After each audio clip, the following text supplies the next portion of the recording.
Good afternoon, everyone, from Oriole Park at Camden Yards. Welcome to Phillies baseball. Final game of the series, the Phils and the Baltimore Orioles. Final day of interleague play and also the final day of June. Harry Callis with Chris Wheeler and Larry Anderson, and June's been a pretty good month, L.A. It has been. The first winning month since last May. Phillies had not been real consistent all year, but really started to get more consistent this June, and it started a lot of it back June 2nd. Robert Ponson had a huge day. Pitched very well that day. 2 home runs, the grand slam, 7 RBIs. It was a great day and was a good way to start the month after really struggling in April and not playing that well in May. They got it together. Bobby Abreu, a big reason the offense was much better. Their average was down, but they had more RBIs in the month. He was stealing bases. He was doing everything right, and he was a guy that you knew no matter what he was batting in April and May, he was going to be at 300 sometime soon, sooner than later. Done a very good job, but the key to all this right there, those numbers, is the ERA at 3.64. The starting pitching's been good. The bullpen's been a lot better, and that's the reason the Phillies finally have a winning month. And for the Baltimore Orioles, Wheels, they assured themselves a winning month this month as well. Their first since April of 2000. Gary Matthews Jr. had a lot to do with that win last night. Yeah, he sure did. In fact, I left his daddy a cell phone message this morning to tell how impressed we were what Gary had done with his son. Yeah, Sarge Jr. last night was unbelievable. He got a lot of the hits left-handed early on. Got jammed there and got one. Had a flare down the left field line. Then got a solid base hit here. One up the middle. Then they turned him around right-handed, hit a home run off Cormier to left center field. So a 5-hit game for Gary Matthews Jr. wearing his daddy's old number 36 and really swung the bat well. As you said, Harry, they did have a good month of June, and they're above 500 in a month for the first time since April of 2000. They're under 500 as a team right now, but the Baltimore Orioles did have a pretty good month. When you play this team, and Larry Boa talked about it in his radio show this morning, we've seen it up close. They have good pitching, and you're going to see a good pitcher here today. And when you get to their bullpen late, they have good pitchers out there too, so that's why they're winning. And that good pitcher today for the O's is Sidney Ponson. He will be on the mound facing Robert Ponson for the Phils. Gary Matthews Sr. hit long balls for the Fightins. Gary Matthews Jr. against us. Back with starting lineups right after these messages. Back at Oriole Park at Camden Yards, the Orioles have taken the field for the final game of this series. Larry Boa's starting lineup for the Phillies. He'll have Ricky Leday in center field leading off. Jimmy Rollins shortstop at second. Bobby Abreu right field hitting third. Pat Burrell will be in left field. He'll hit fourth. Designated here will be Jeremy Giambi hitting fifth. Scott Rowland third base, Pat sixth. Travis Lee at first base hitting seventh. Mike Lieberthal catching batting eighth, and Marlon Anderson at second base hits ninth. That lineup is facing the 25-year-old right-hander Sidney Ponson. Ponson's record at 3-4. A lot of no decisions for him. 16 starts, an ERA of just over 4. About a hit an inning, 40 walks, 67 strikeouts. Opponents hitting .256 off of him. He's not had a lot of support lately. He throws a fastball low to mid-90s. His slider is getting better and his changeup. He needs to keep his command. The 40 walks in 101 innings is somewhat high. He hasn't won in 5 starts this month, but he's got an ERA of 2.56 in those starts. Last time out against the Yankees, another no decision and a 4-3 Baltimore win. He went 6 innings, gave up 3 runs on 7 hits.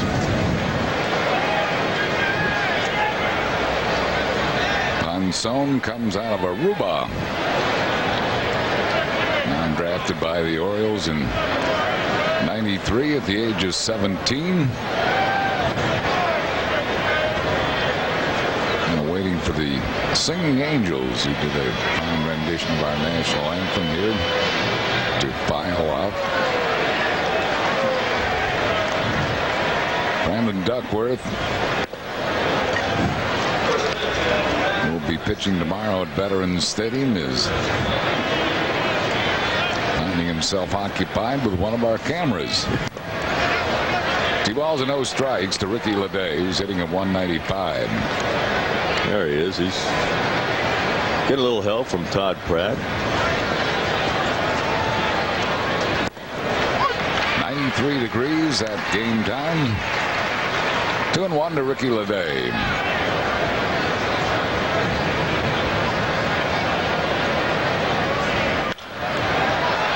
Fouls it out of play. Sold out the first 2 games of this series. Lots of Phillies fans come here to Camden Yards for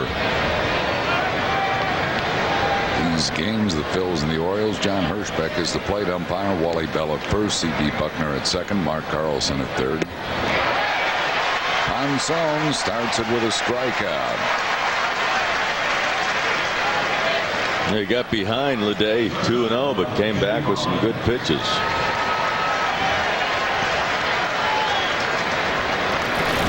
Just goes with the fastball. It looks like it's up and out of the zone. Leday goes after it. Brings on Jimmy Rollins. Rollins hitting at .269.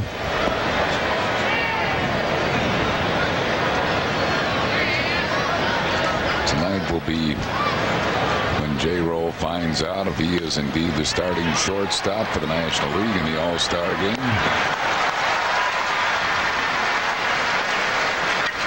Rounds out to Brian Roberts for out number 2, and it'll bring up Bobby Abreu. Phils have had a good trip, and Bobby Abreu has had a great trip, hitting .409 during this road trip. Overall batting at .312.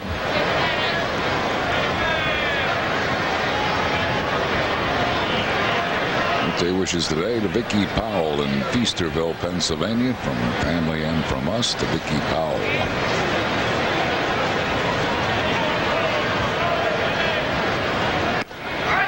And the Phillies fans here today are Ryan Ritchie and Dad Bud Ritchie from West Deptford, New Jersey, cheering for the Phils.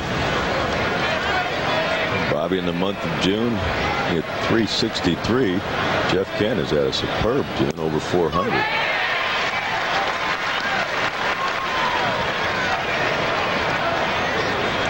Into the count to Abreu.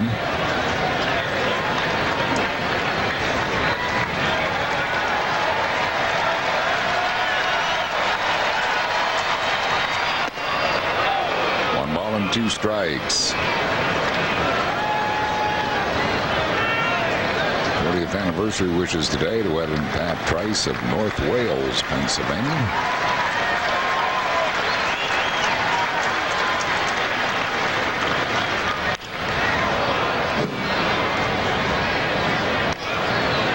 A pitch away, 1 ball and 2 strikes.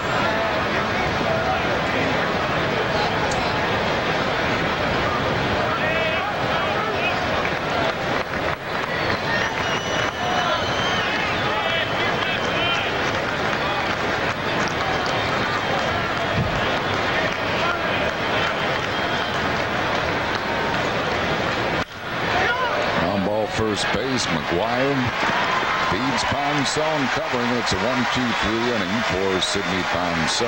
No runs, hits, errors, none left after 1/2. Phil's nothing. Orioles coming to bat.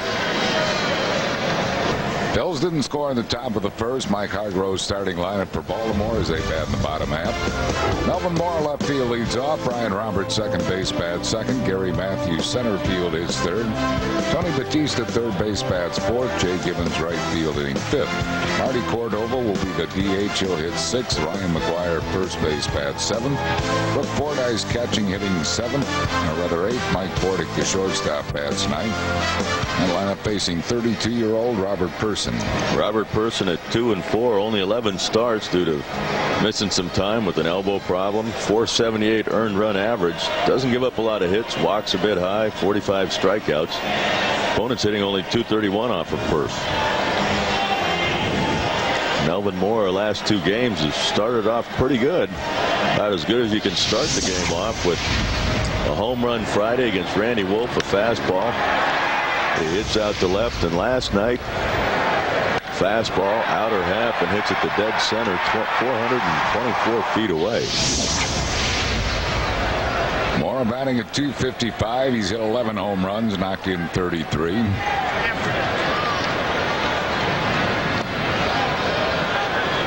Back-to-back home runs, consecutive games, the first time since 1989. I should say 99. Brady Anderson.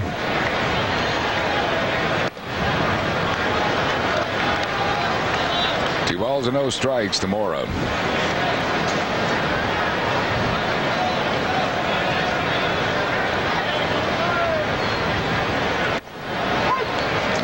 over, 2-1. 71st birthday wishes to James Martin of Newtown Square from wife Rose, 10 children and 20 grandchildren, and from us to James Martin in Newtown Square.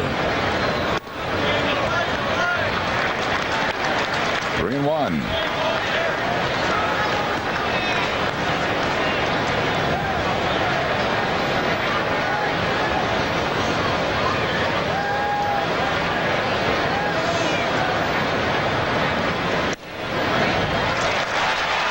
Person starts it with a walk. Not a good way to start a ball game. No, you see Persons per nines. 7.6 hits is good, but 4.1 walks is not. And Brian Roberts hitting at 265.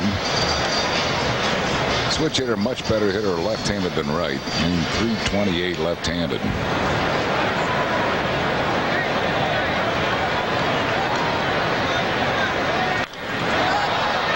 It way up in the air. Travis Lee comes down from first base and puts it away. Roberts is retired, 1 down. Our Pico Power rankings show Sammy Sosa on top of the National League with 27. 3 others have 25 in the American League. It's Alex Rodriguez leading with 24. Jim Thome next with 23.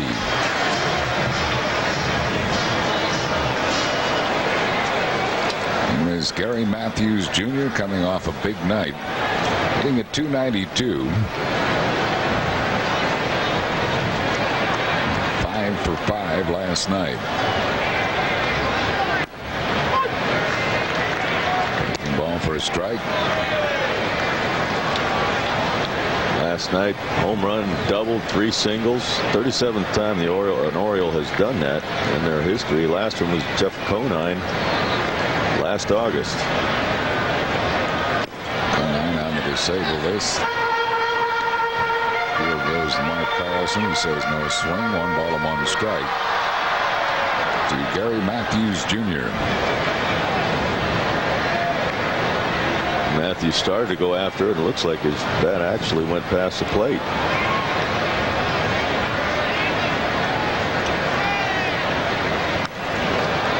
Swing foul, 1 ball and 2 strikes to Matthews.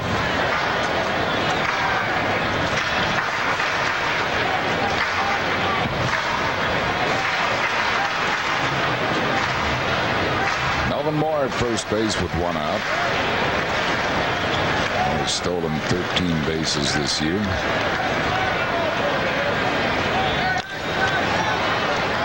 Beaten foul. Dempsey chases it down. Rick Dempsey, the MVP of the 1983 World Series. And Dempsey figured he blocked enough balls in his lifetime. He doesn't have to do another one.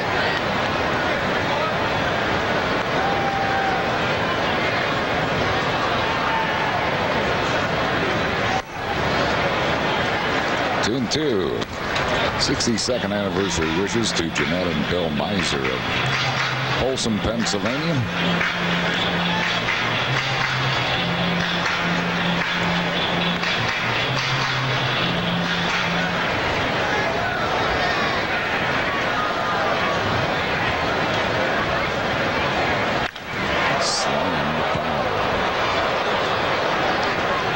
Person lifetime against this Oriole club has won 2 and lost 2, but he has a high career ERA against the O's of 6.41.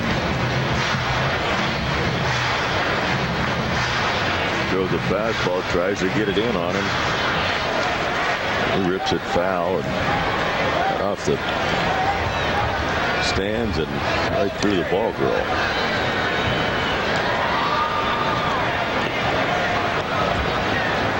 Figured that ball was coming a little bit too hard. A little too hot. He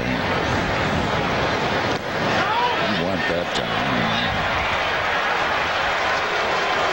Matthews actually went the time before they gave it to him, but this time he committed. Person with a strikeout, that's 2 down. That'll bring on Tony Batista.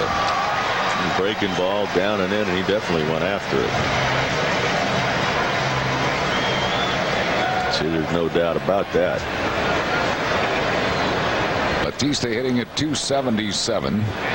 17 homers. He has knocked in 48.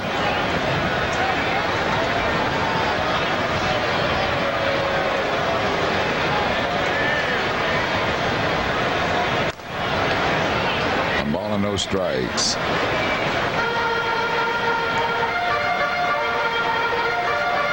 Six for 9 in the series for Batista. Couple RBIs.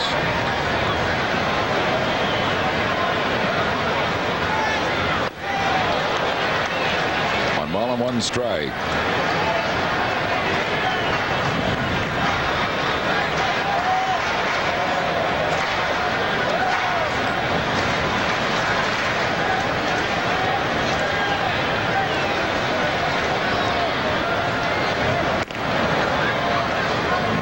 Bob and Eleanor Coombs of West Coastville. They were scheduled to come down on a bus trip today for this game. Couldn't make it. And from the bus sends their best.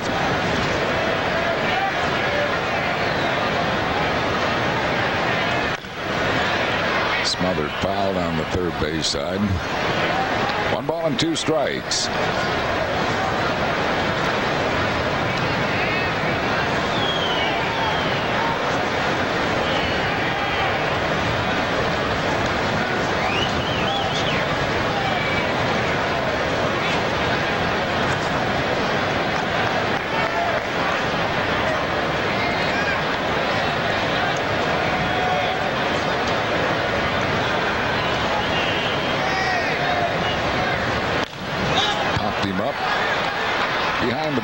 Scott Rowland is going to take charge, and that will retire the side.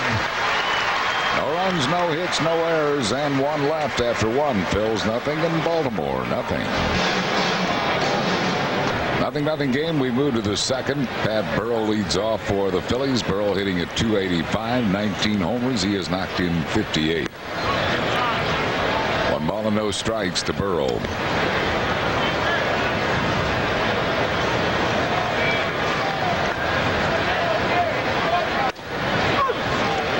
Philly to have that many home runs at this point of the season. Michael Jack Schmidt in 1980. He's not going to hit that one out. He goes after the high fastball. One ball and two strikes to Pat Burrell. Pretty even home and road with the home runs. Hitting over 300 on the road. Shortstop Bordick throws Burrell on, one down. Pitching matchup when the Phillies get home against those New York Mets. It'll be Brandon Duckworth tomorrow night against Sean Estes, Terry Adams, and Pedro Estacio Tuesday. Randy Wolf, Jeff D'Amico on Wednesday. All games at 7:05. Great aerial fireworks show after the game on Wednesday night. Then 4th of July, Montreal will be at Veterans Stadium at 3:05 start. Fireworks after the game on Friday at 7:05, Saturday 7:05, Sunday at 1:35. Acme Oriole Phillies team card pack for all youngsters 14 and under. What are your tickets for the coming homestand with the Mets and Expos? 215-463-1000 or online at Phillies.com. One ball and one strike to Jeremy Giambi. Giambi hitting at .297.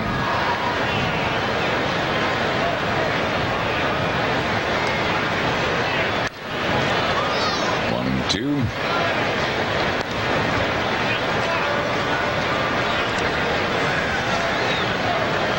Sidney Ponson.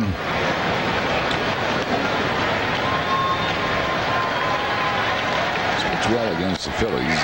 Lifetime 1-1 with a good career ERA of 3.21 as he notches his second strikeout. And that's two down here in the second. A good pitch by Ponson right on the black. Still think Giambi might be bothered a little bit from that wrist.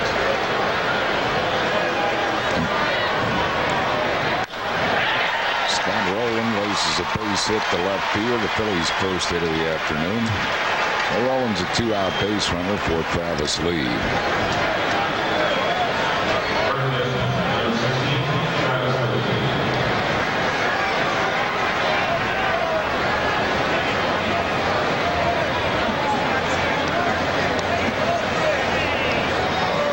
Gibbons hitting at 244.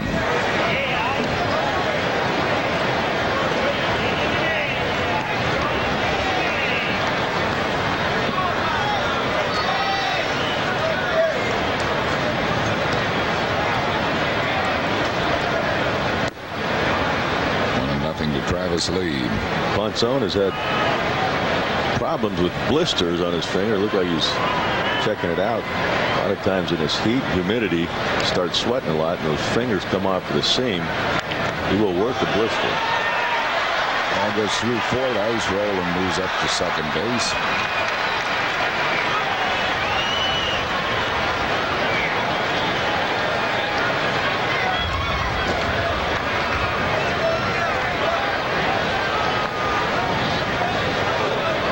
Change up here, a splitter that Fordyce probably should have just blocked Ponson trying to point it out to him to help him out. Wild pitch. 2 balls and no strikes to Travis Lee. Eats the ball foul. 2-1. Ponson after that pitch again looked down at his finger.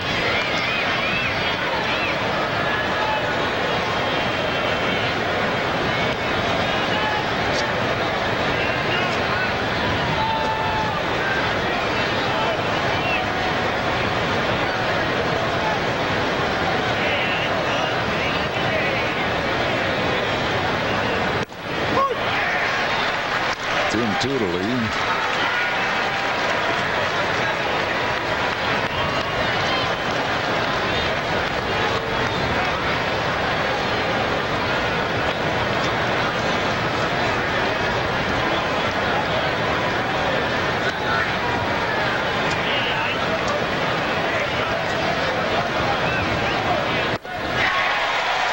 Lee goes down swinging. The third strikeout for Ponson. No runs, 1 hit, no errors, and 1 left.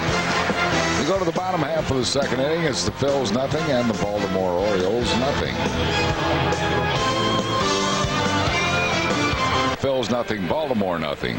This summer, get on board with UPN's hottest hit of the season. Don't miss Enterprise Wednesday night at 8 on UPN 57.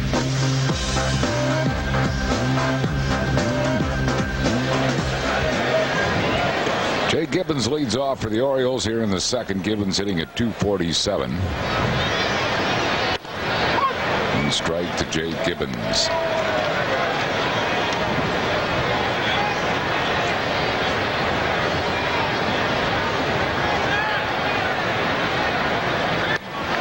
Two quick strikes to Gibbons.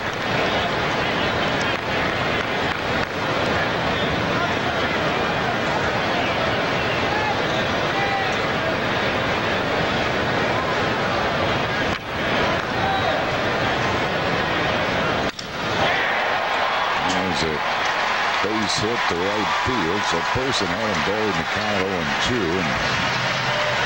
and the mistake there is Gibbons gets the first Orioles hit. Well, after the inning, Ponson during the inning kind of having problems with those fingers. You can see him messing around there, and he comes in after the inning and goes up the runway. The trainer goes up after him, and probably going to have to tend to a blister problem on that finger. Here's the DH, Marty Cordova, hitting at 268. 1 strike to Cordova.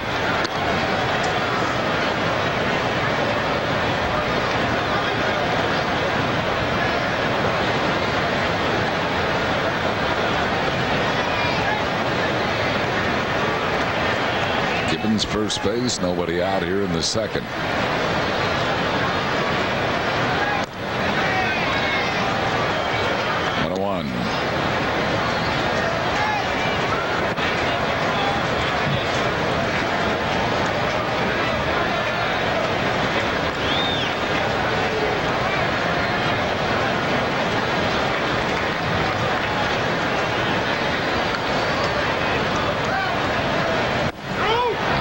Zip to bunt. 2-1. We'll pause for station identification on the Phillies television network. You're watching UPN 57 WPSG TV in Philadelphia. 2 balls and a strike to Marty Cordova. Jay Gibbons at first base. Nobody out here in the second of a 0-0 game. Steen side 3-1. Robert Person looked a little frustrated after the last couple of pitches. John Hirschbeck, home plate umpire, generally a good ball and strike umpire, pitcher's umpire.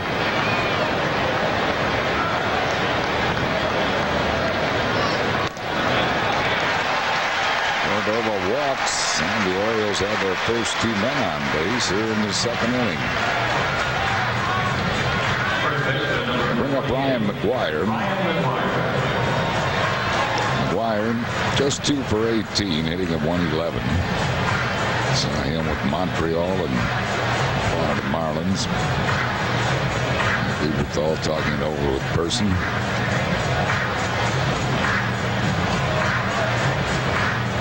Mark Wiley talking to manager Mike Hargrove about the blister on Ponson's finger. We'll see if Ponson will be able to continue or not. Meanwhile, Person in some trouble here in the second.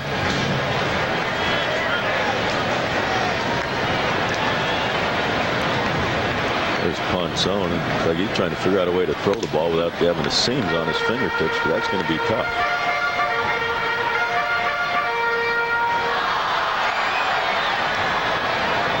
Where you get the feel, actually everything comes off those fingertips, off the seam. Unless you go to the spitter. McGuire fouls it out of play. 1 ball and 1 strike to Ryan McGuire.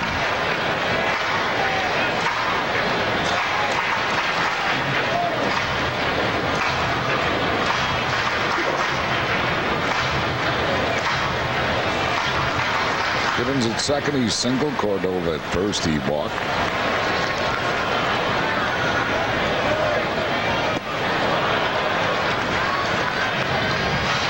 On 2 strikes.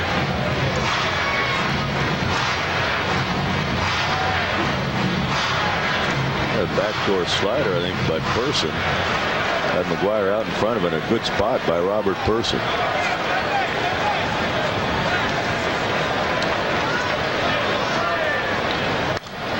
Fouls it back and just to our left.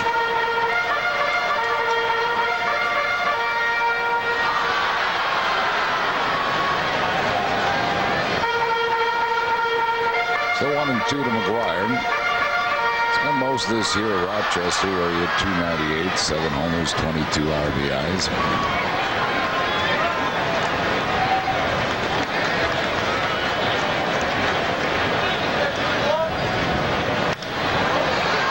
Pops him up.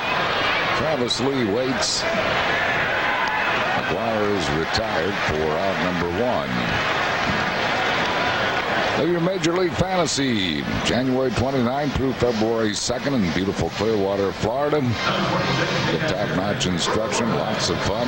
Participants must be 30 or older. Join Phillies legends L.A., the Crucker, Mitch Williams, Dallas Green, Greg Luzinski, and many more. For information on Phil's Fantasy Camp, call 610-520-3400. Here's Brooke Fordyce. He's hitting a 189.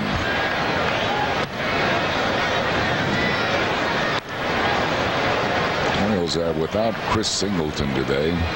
Singleton up today for a memorial service. Will be tomorrow for his sister who passed away earlier this month. And Powell. It's Gary Matthews playing in center field. McGuire gets a shot. 1-1 to count to Brooke Fordyce.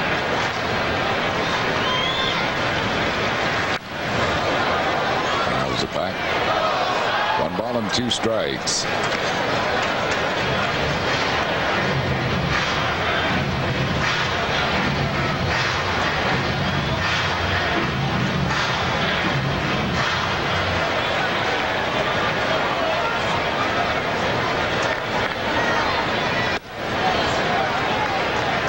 Wide with a slider. 2-2 to count to Fordyce.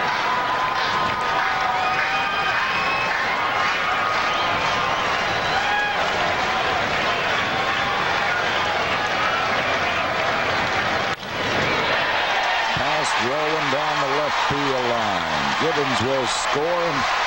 Going to third base, Cordova. Fordyce at second with a double. And the Orioles take a 1-0 lead here in the second inning. Hey, Pat Burrell out in left field kind of got lost into where he was going to throw the ball. Had he come up and thrown that to second, he might have had a shot at Fordyce, as he did. The way he did it, he hesitated and then threw to second after a double pump. And Fordyce slides in just ahead of the throw. Scott Rowland makes a heck of an effort there right down the line, but can't come up with it.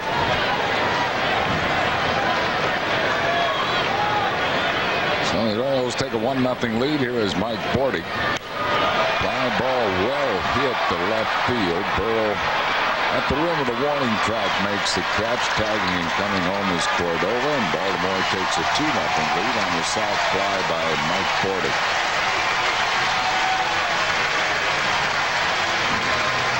Holding at second base, Fordyce.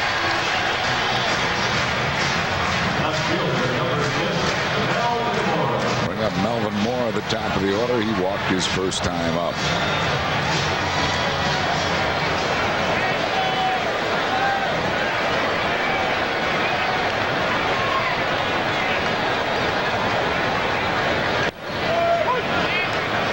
Strike to Mora.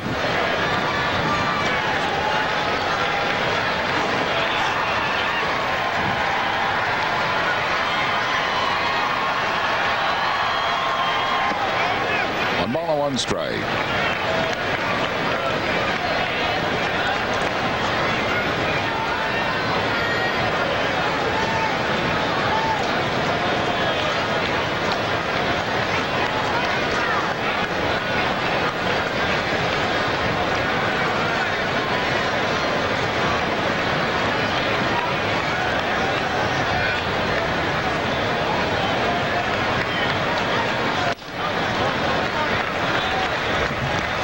Wide, 2-1.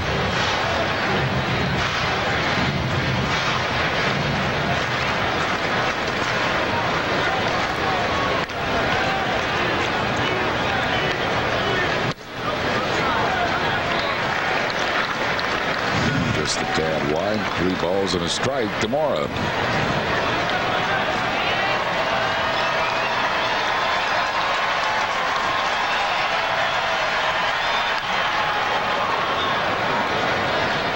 Count to Melvin Mora.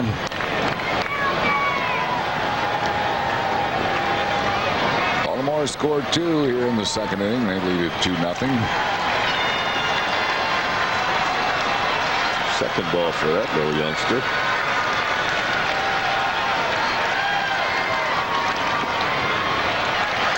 3-2 breaking ball misses, and he walks him again. That's the third walk given up by Ponson. Twice he has walked Melvin Mora. We'll bring up Brian Roberts, who popped up his first time up.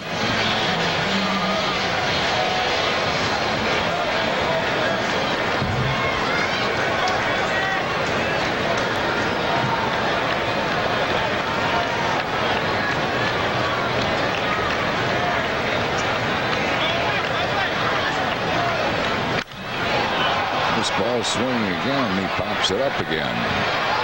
Scott Rowland puts that one away. Baltimore puts 2 on the board here in the second on 2 hits, no errors. They lead 2. We go to the third, 2-0 Orioles. Our Dog Stump the Fans trivia question. It's time now for it. Log on to Phillies.com. If you're the first correctly answer, you win 2 tickets to a Phillies game. Please submit your answer in the subject area. You must leave your name and address to receive your prize. Today's Dog Stump the Fans trivia quiz.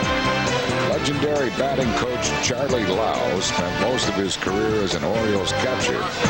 What was his lifetime batting average? The answer and winner will be revealed in the 7th inning. Well, it's a 2-0 Baltimore lead, and Sidney Ponson is unable to continue in this game. Ponson, who we were mentioning, was developing blister problems on his fingers. Went back out to the mound and just couldn't continue, so Kyle Grove forced to make a change here. Well, in between innings, you can see he's checking that blister and If you don't have a feel for it, you're only going to hurt yourself. So he is unable to continue. Chris Brock will come in and start the third inning. Brock will get as long as he deems necessary to loosen up in the Ponson left with an injury. Brock appearing in his 8th game for the Orioles. He's won 1, lost none, a 5.40 ERA, 10 innings, 12 hits, 6 earned runs. He struck out 6 but walked 7, and opponents are hitting .300 against him.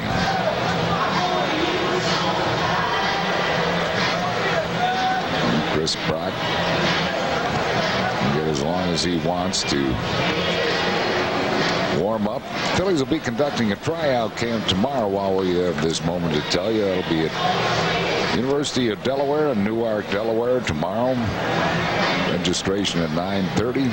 Camp will start at 10 o'clock for players 15 to 22. Bring your own glove and spikes.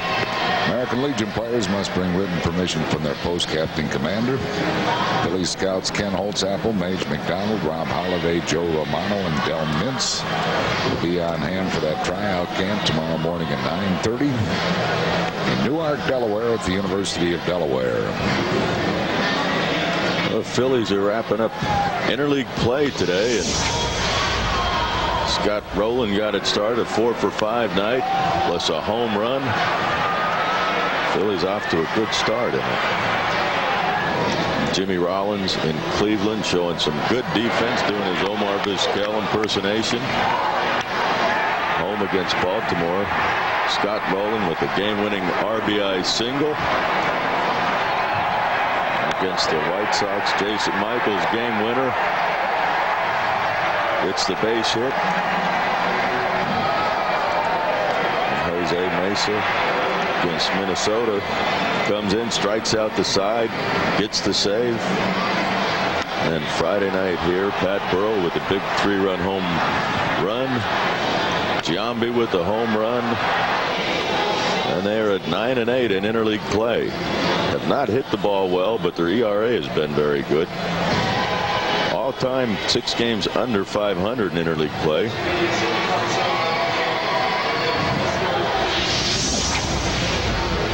Chris Brock continues his warm-up pitches as Sidney Ponson was taken out of the game. He came out for his warm-up pitches, but had developed a blister on his finger and not able to continue. So Chris Brock has come in, and he has all the time he needs to get ready.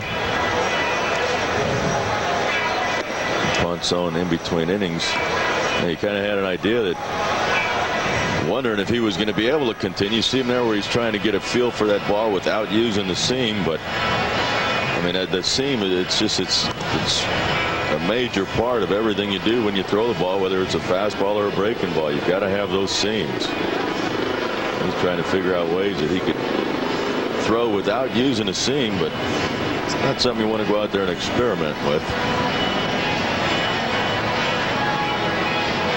So it will be the former Phil, Chris Brock. Brock lifetime in the major leagues, 19 wins, 18 losses. With the Phillies, he was 10-8, pitching for the Phils in 2000 and in 2001. He says he is ready.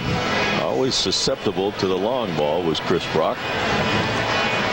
Scott Rowland got him in a game back at home against Baltimore.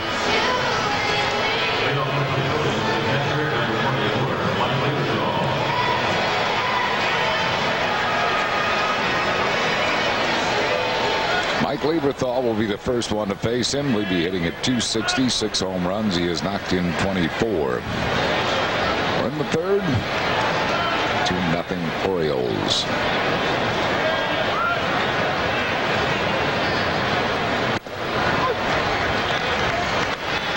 And strike to Mike Lieberthal.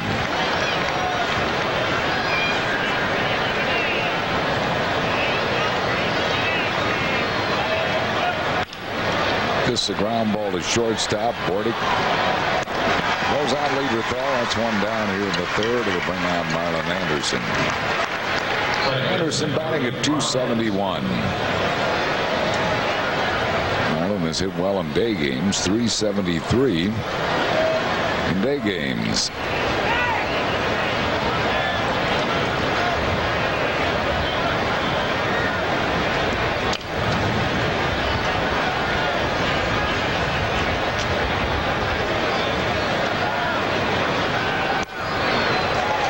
One strike to Marlon Anderson.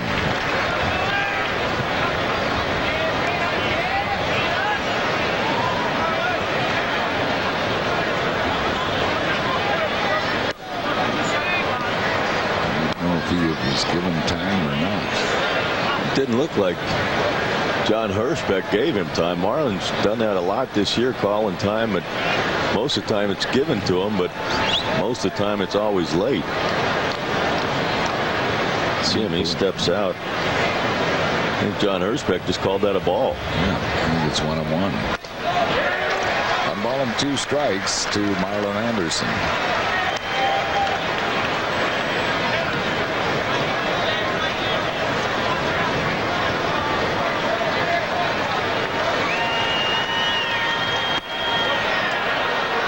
Two and 2.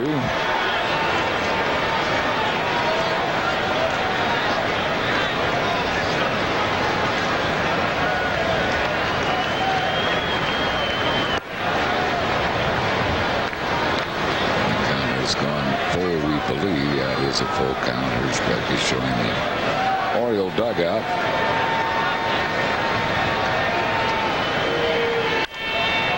Chase ball 4 and fouls it back up over the screen and out of play. Oh, how about that? The Bender caught it in his peanut pouch. That's amazing.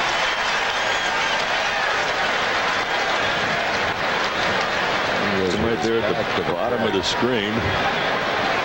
Drops a bag of peanuts, but he got a baseball. Little tapper gets by Chris Brock. Roberts throws, didn't get him. Infield single, Marlon Anderson. Phillies' second hit of the day. And we'll bring up Ricky Leday. A nice play by Roberts. He's playing deep, especially with 2 strikes. You don't have to worry about a bunt or cheat in a little bit, so he's deep. Once this ball gets by Brock, it's going to be a tough play, but a nice effort by Brian Roberts on a scoop and throw. Brings on Ricky Leday, who struck out his first time up.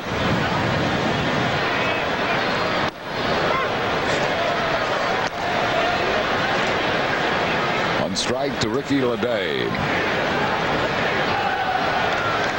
Once that ball's by Brock, and all he can do is try and barehanded like Roberts did, Marlon with the speed just beats it out. Joining us here in the booth is John Wesley Powell. You fans might know him as Boog Powell. Boog, great to see you. Nice to have you with us. Thank you. Good to be with you guys. Not many people know me as John Wesley, especially this guy sitting here on my right. We spent 12 years together one year. Yeah, that's about what it was. You guys were teammates where? Cleveland. With the Cleveland Indians. We averaged about 8 runs a game, and we gave up about 11. That was a big part of that. Absolutely. Not the 8, the 11. That's right. But we had a good time, didn't we? We did, definitely. We sure did. 339 career home runs, 2,042 games, Boog. You played a lot of them. Yeah, well, you know, I took great pride in my RBIs and the ratio of at-bats to RBIs, I think, was pretty good. And I didn't hit very well when guys weren't on base, when nobody was out Really? there. Yeah. If there could have been somebody on base every time I was hitting, I probably would have been a 350 hit. I was kind of the opposite. I didn't pitch very well when there was a guy in the batter's box.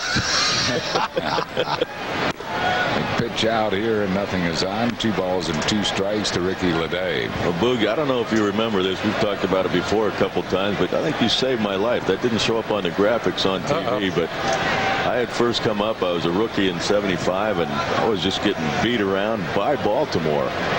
And finally, Ashby was catching. He was going through all the signs, and finally he went to a fastball inside. I was like, yeah, I'm going to push somebody off the plate.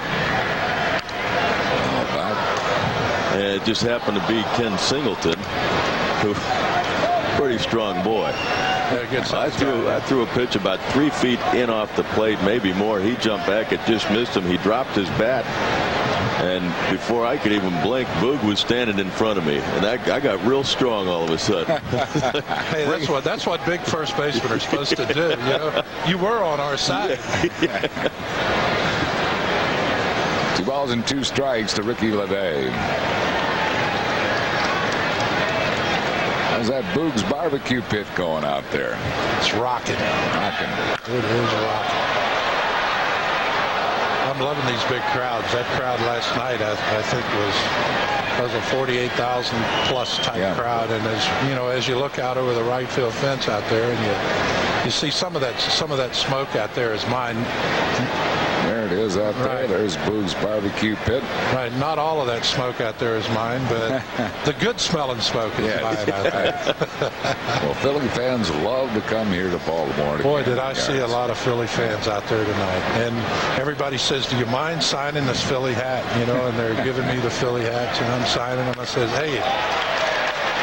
Drive to right. Oh, this is going to be a double play. Marlin totally misread this. He is easily doubled up. Gibbons to Ryan McGuire, a 9-3 double play. And that will retire the side.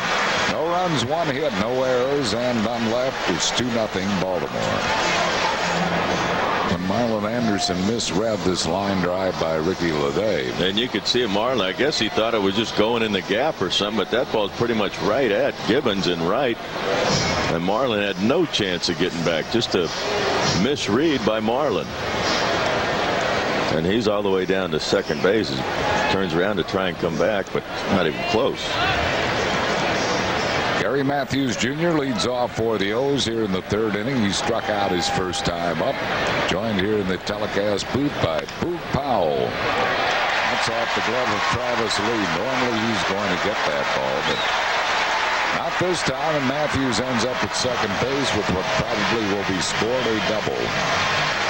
That's rare that you see a ball like that get by Travis. Not an easy play by any stretch of the imagination. Right down the line, a big hop. Kind of in between, though, almost kind of handcuffed him. He gets a little bit of leather on it, but not enough to keep him from getting a double. So Matthews will get a double, and the batter will be Tony Batista. Phillies and the Orioles played the 1983 World Series. Boog, you were there, right? No, I missed that. Oh, you did? I retired in 77. Oh, did you really? Mm-hmm. Oh. Yeah, I spent 1 year with Danny, and we, let's see, that was about it. They had to go hang it up. That was fun. I went to the Dodgers the next year. I went out there. I was with Tommy Lasorda his first year out there with the Dodgers. Tony Batista has just doubled the Baltimore lead. Line drive home run, his 18th home run of the year. And it's now 4-0 Orioles here in the 3rd inning.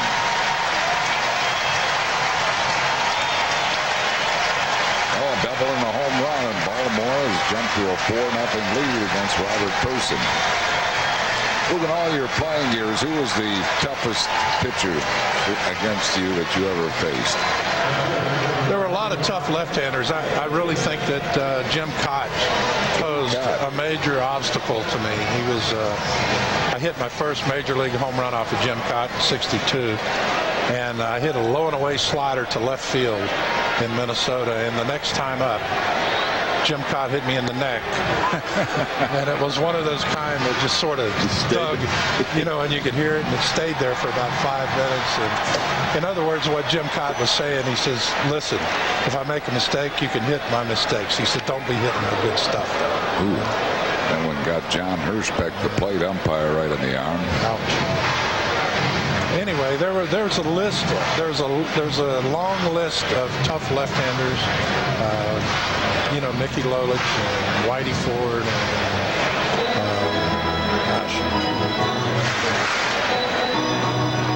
Hirschbeck on that foul ball. Lieberthal goes out the mound, a little professional courtesy to give him some time to watch this ball go right back off his bicep. That smoked him pretty good. If you folks at home want to try that, go get a ball-peen hammer and go out in the garage and hit yourself in the arm. Really? It's about what it feels like.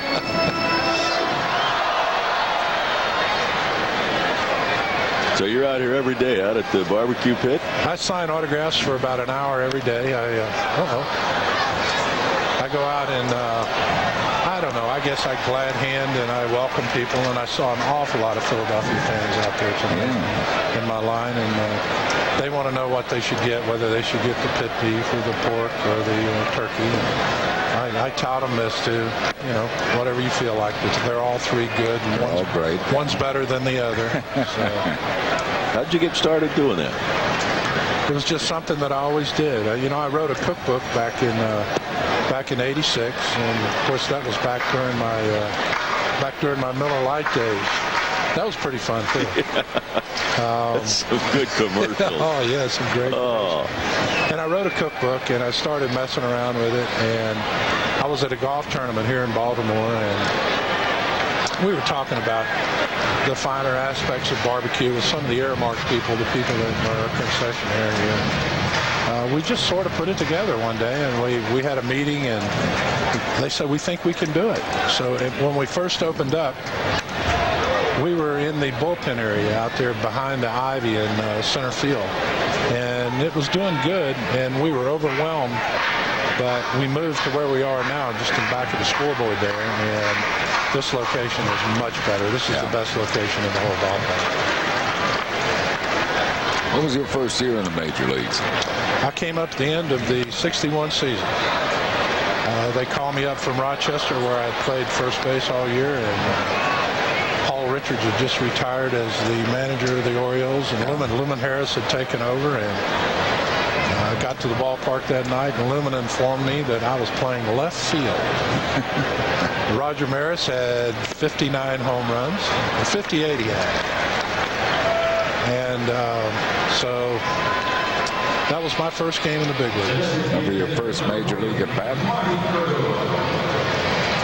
Struck out very miserably. But I also ended up with the winning RBI in that game. I broke a bat with a broken bat single up the middle. And that season I went 1 for 18, I think, for the rest of that year. And the Orioles were in the hunt until late that year. The Yankees just had too many horses. Some things don't change, Boog. As usual, right.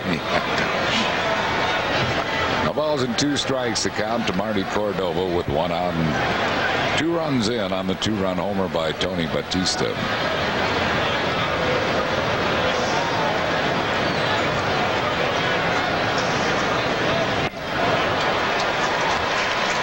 He goes down swinging.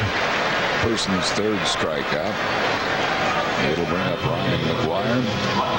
Popped up his first time up. Good splitter by Person, down low. Ball just bottoms out. Cordova over the top of it. Well, I enjoy that barbecue pit being out there because we get the aroma coming in this way, which is nice, but it can make it tough at times too. You start drooling up here while you're trying to talk. Well, I'll have to make it possible for you guys to sample that. I wasn't on my toes, or I would have brought you samples today. I was spread pretty thin. Pardon the pun. I've never been spread very thin. I remember back in Cleveland, we had like 3 different uniforms, and I can't remember if it was Buddy Bell or somebody termed it when we had the all red on the red pants and the red jerseys, and they said you look like a giant blood clot. Yeah, that was pretty ugly. A giant Bloody Mary. It was awesome. That was I think we only wore those uniforms about one time. I think, yeah. I don't think Frank liked them either. No. Yeah. 1-2 here to Ryan McGuire. But if I would have been with the Orioles, sorry, I didn't know. Listen. If I would have been with the Orioles that year, it would have been all orange. Can you imagine? Right. Imagine me in an all orange uniform. Just as bad as all red. All-time Orioles home run here is Boog Powell ranking 3rd behind Cal and Eddie Murray. Yeah, those guys finally caught me. They caught me and they passed me. That's okay, though. I would have liked to play in this ball. Oh, you did? Yeah, man. Tack on another 100. Really? I really do, honestly and truly believe that. Ball does jump out of here, Boog. Yeah, well, the 364 out there and the 373 in left center and right center would have been most inviting for me. Really? I mean, the ball jumps here too. Yes, it carries well. And on these days like today, these hot days, and if you go stand up on the court up there on Utah Street, you can feel the breeze, just coming off of there. And it does kind of like a whirlwind effect up there, and it just sort of sucks the balls out there. Looks like I can't imagine nobody has hit that warehouse building.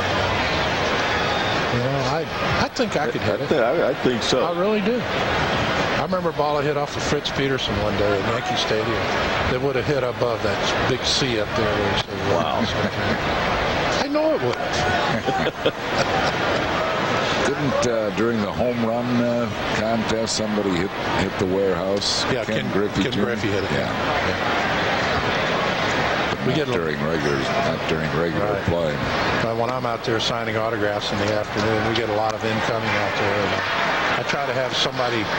You can tell after a while if one is going to be close to you by the noise in the crowd and by the way the people are reacting. I know not to look up. He'll come out to Fordyce. Robert Person throwing a lot of pitches here in the early going. Yes, he is. It is 93 degrees. It's hot, so Person not likely to give Larry Bow a lot of innings. Vicente Padilla only gave him 4 last night, and that's walk number 5 surrendered by Person. Well, they need some innings out of him because of that short outing by Padilla.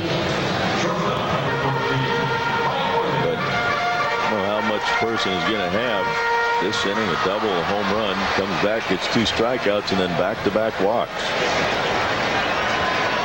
I think Bordick hit a sac fly his first time up.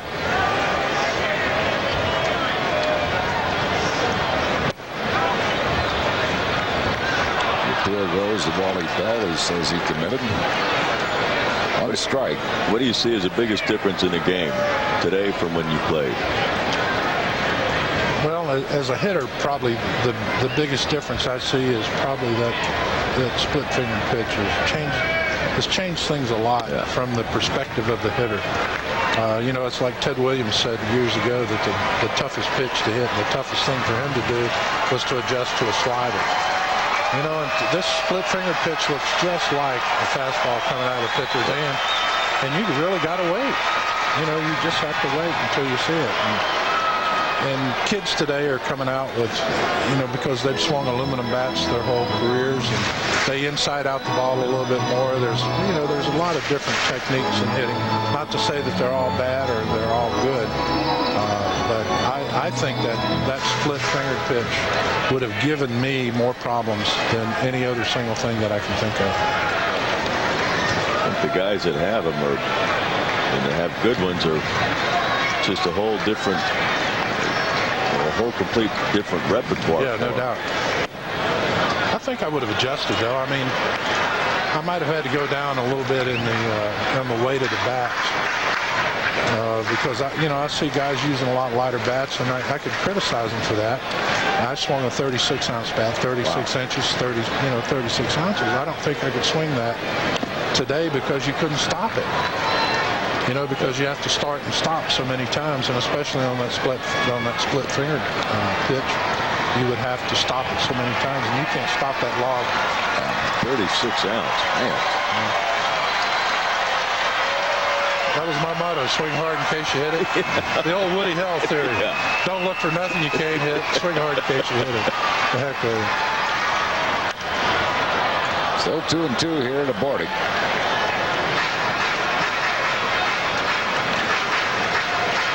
How many years were you with the Orioles, Pete? 13 years. 13 years with the O's? Yep. 2 years with the Indians, and of course the last year with the Dodgers. Still see some of your Oriole teammates? Oh yeah, I see Brooksy all the time. Brooksy, yeah. Yeah, Brooksy's around, and of course Palmer is a couple of doors down here, and the other booth, and Andy Bray will put this one away. Boog Powell, we appreciate your stopping by to chat with us. Very best wishes to you. Thank you very much, and congratulations on your induction into the Hall of Fame. Appreciate it. See you, 2 runs, 2 hits, no errors, 2 left. Chris Wheeler joins Larry Anderson in the 4th. It's 4-0 Baltimore. Jimmy Rollins tries to bunt his way on, strike down the third baseline. Phillies have dug themselves a hole with poor starting pitching here again this afternoon, and are down 4-0. Chris Brock in the game now after Ponson went out with that blister problem. And no offense to Chris, but I mean, this is a break for the Phillies to get Ponson out of there. Really. But a fly ball to left and playable. Brock not throwing real hard. We used to see him throwing in the mid-90s, and his fastball has been in the high 80s since coming in. What happened here? Well, the ball girl got proposed to in between innings. Kind of what it looks like. I guess she said yeah. He came out on his knees. I'll tell you what, that's taking some chance, isn't it? It's taking the ring. Huh? Wow. Suppose she said no.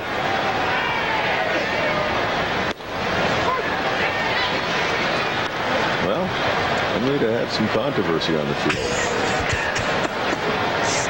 What do you mean, marry you? Bobby Abreu's 0 for 1. Sometimes I wish I would have heard that. Sometimes you could have used a little of that pressure, huh? Picture you doing it out in public like that. Check swing foul by Bobby, who grounded out his first time up. Yeah, she's smiling now. Oh, actually, that's not the one. The emotion has overwhelmed the ball girl, and she has been replaced. Yeah.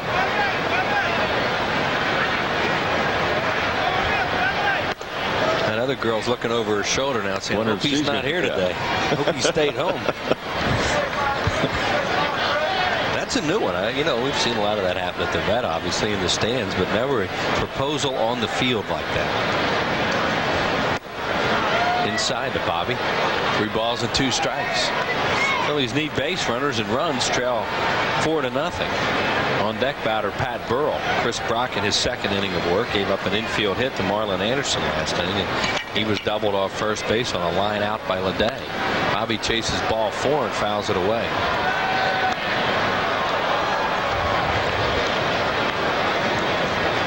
The Orioles, if they get to the part of the bullpen with Groom and Willis Roberts and Julio, are really good. So they need Brock to give them some innings to get to that point. And another foul out of play.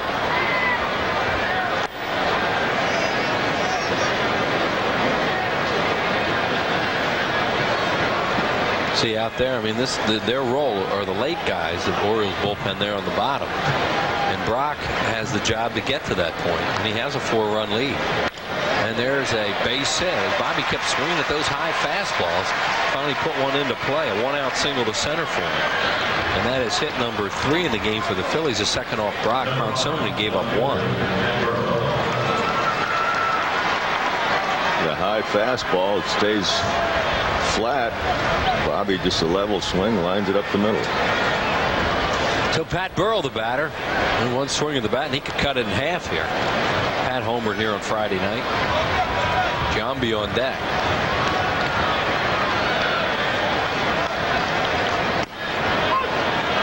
Fastball on the outside corner for a strike.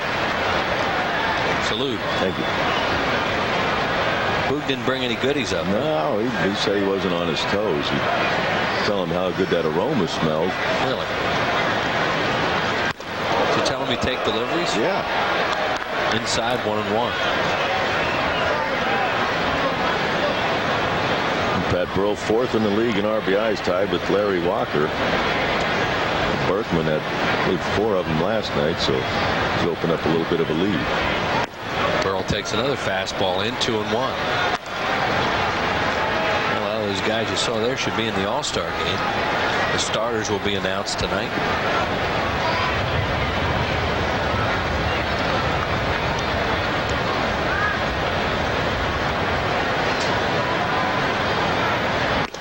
Atlanta Braves just keep playing great. They're beating Boston 3-0. They've won first 2 in that series at Fenway.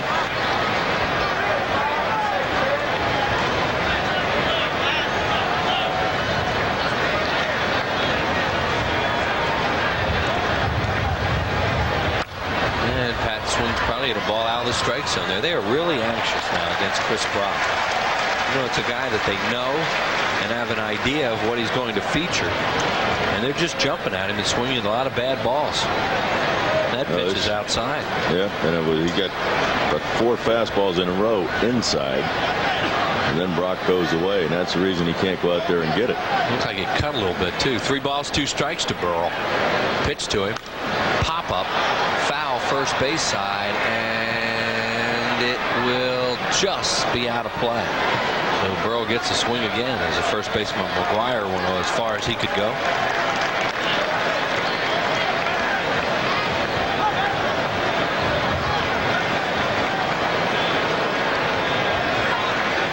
McGuire spent a lot of time at Rochester this year. Jeff Conine's been on the DL. I think he's eligible to come off today, but probably isn't ready. Blew out a hamstring when he tripled in that game at Veterans Stadium a few weeks ago. Pitch to Pat. He stayed off that one. Ball 4. He walks. Bobby Abreu on his way down to second. So 2 on with 1 out for Giambi, who struck out his first time up. Fordyce goes out to have a word with the right-hander. And Scott Rowland waits on deck. See Jeremy with that strikeout. He's been battling a bad hand. And this is the last game for the DH, so the Phillies will see how they mix and match once we get back to Veterans Stadium starting tomorrow night when the Mets come in.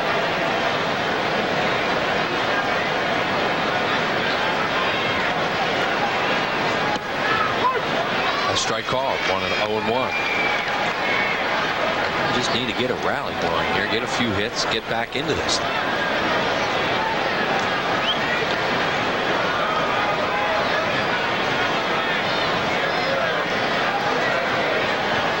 Breaking ball low, 4-2 on the road trip coming into this game.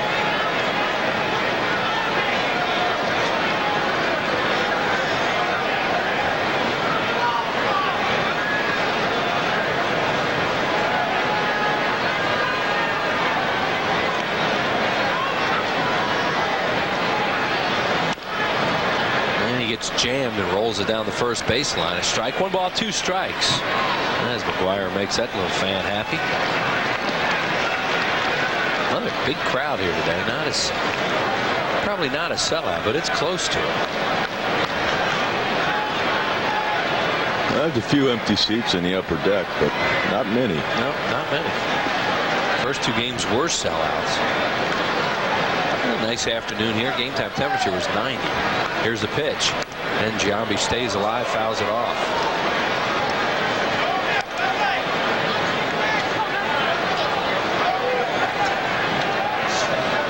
Giambi fouls this pitch off.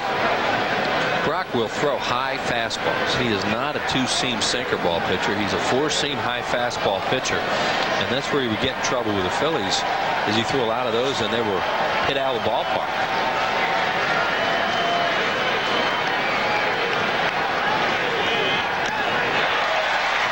Chases a high pitch there and fouls it into the glove of Fordyce, and he strikes out again. 2 outs.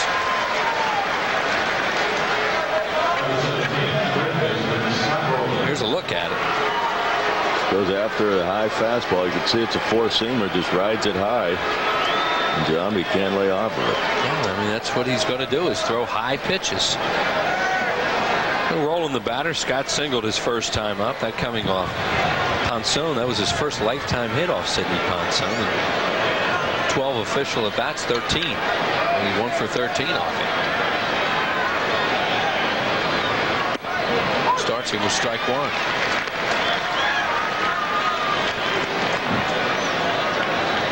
Abreu at second. Burrell at first.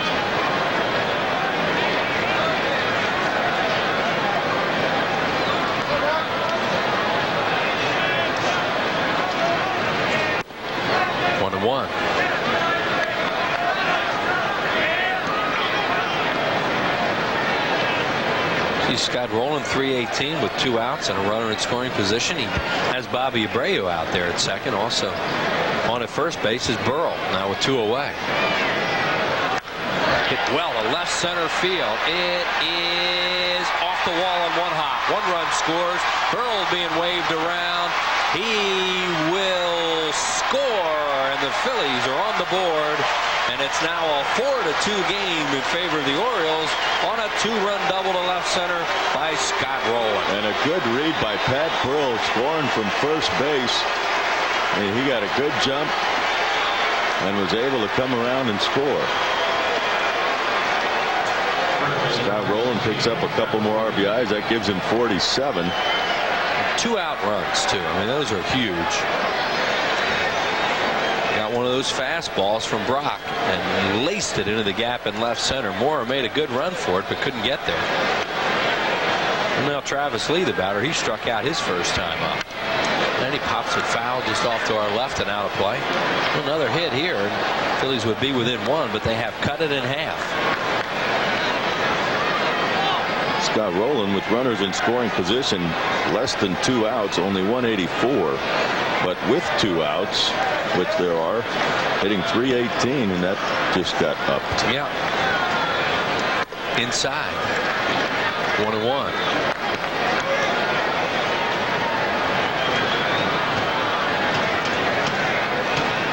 And Larry Boa looks on from the Phillies dugout as Fordyce goes out to talk to Brock.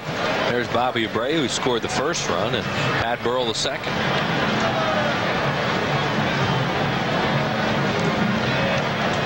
Travis Lee had a couple home runs in this park last year, were big homers. Hits one here, would be tied up.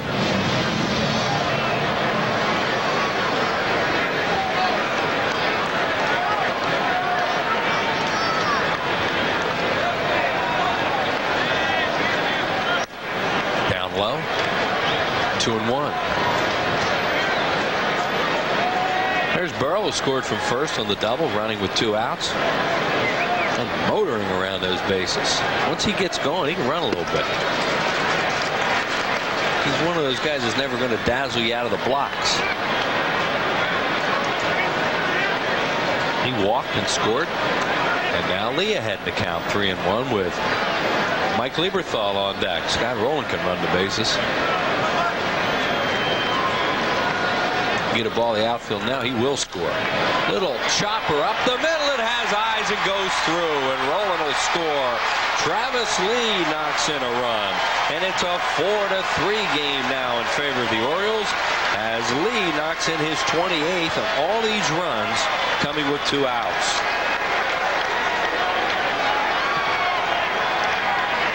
And they get the bullpen up. That can definitely demoralize a team and a pitcher.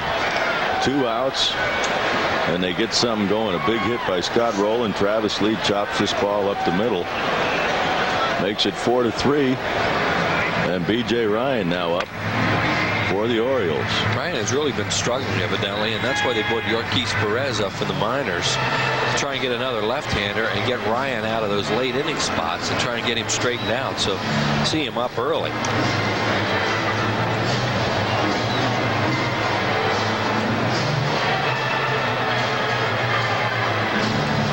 Brock listening to pitching coach Mark Wiley.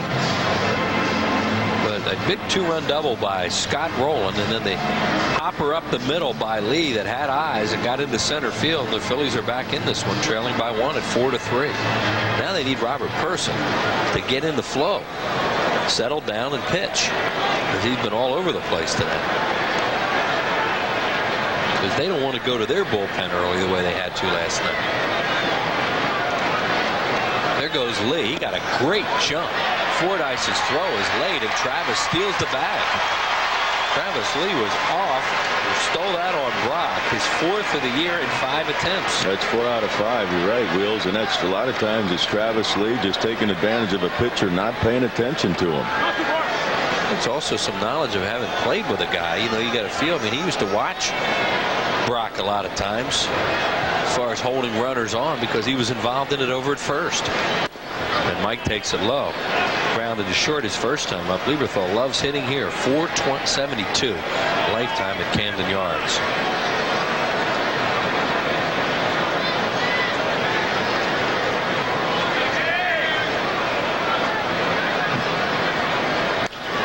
Look out, Johnny. Boog just Just getting out of the way of that one. And a fan with a souvenir. Luke has to come down line a little bit there. With the runner at second base. He's trying to get Travis Lee home from second. 1-2 on Lieberthal. Inside 2-2. Mike with 5 home runs and 12 RBIs here at Camden Yards. There you see his numbers with runners in scoring position, and Travis Lee there at second with 2 outs. Another base hit here, and they'll come all the way back. Breaking ball, hammered into center, a base hit. Lee being waved around. Gary Matthews' throw is in time, and he got him at home plate. I don't know if he tagged him. Larry Bow is going to come out. He just buried his shoulder, and Travis went right over the top of him. That's exactly what he's going to argue about, is did he tag him or not? Because he just dropped down and Lee flipped over him. But Gary Matthews gets credit for the throw right there. We're going to argue a little bit. Let's take a look. He didn't tag him. Well, Phillies get 3. It looked like they had tied the game.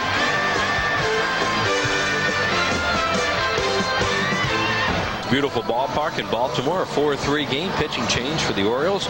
Pitcher number 4 of the game is the right-hander Rick Bauer, coming to game number 33. One of them against the Phillies in the series at the Vet. And there are the numbers on him. Left-handed hitters 344. Right-handed batters 272. He is 6'6", 208-pounder out of Garden Grove, California, south of Los Angeles, down in Anaheim area, and resides now in Eagle, Idaho. Orioles picked him 5th in the 1997 draft.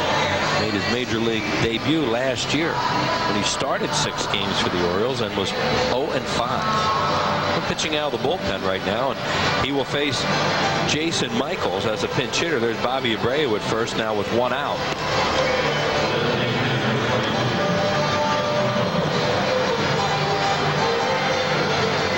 Camden Yards, a beautiful park here, Oriole Park at Camden Yards, and Phillies looking forward to theirs in 2004, which is 649 or 8 days away. You were just deacon us, weren't you? Exactly right. I knew you knew that. Jason Michaels as a pinch hitter for Giambi.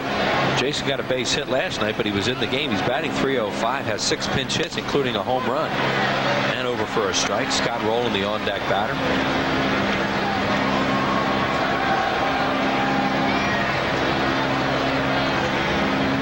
Bauer charged with 2 runs in a game at Veterans Stadium. They were inherited runs of his and scored. Abreu goes again. Throw to second will be late, and Bobby steals another one, and it bounces away from Roberts into center field, and the tying run is at third with less than 2 outs now. Only 1 out on a stolen base, and what will be charged an error on the catcher.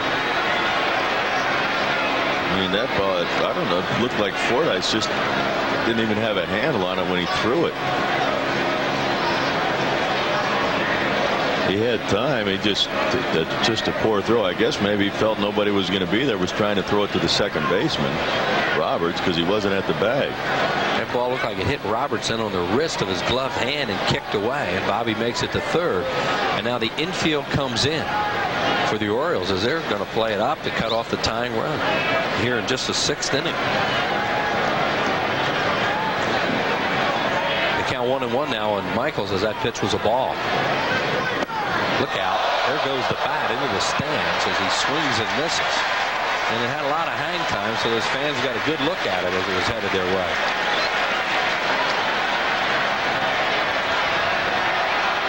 Jason would like to have that bat back, and they'll give him another one. And the exchange being made now. And they'll go get one out of the bat rack and give it back to him. Probably got a hit with that bat last night. A nice catch up there. Now the bat boy is going to come up and give the bat back to the fan who gave that bat back to Michael. That is a nice play right there. fans always act like it's a surprise when they give him another bat. Here we go, 1-2. Oh, very close, 2-2. Jason trying to get this ball in the air. And Phillies, you just get the feeling they could get even in this game, but they're going to win it. Slider misses. Just a bit low, not by much. We thought they had the tying run earlier. The pitch. Oh, man, there it is again, right? Just down low. And a good at bat, a full count. And rolling on deck. Here's Scott. He's 2 for 2 today with a couple of RBIs.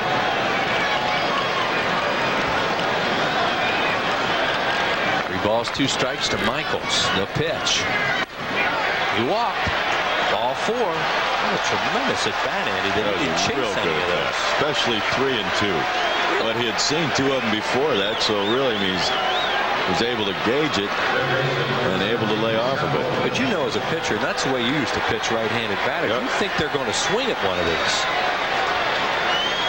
Well, you hope they do. Yep. A good job of holding up there, and he did hold up. Oh, yeah. Now it's up to Scott to move the infield back to double play depth as the Phillies with runners at the corners. Rolling single, double, run scored, 2 RBIs.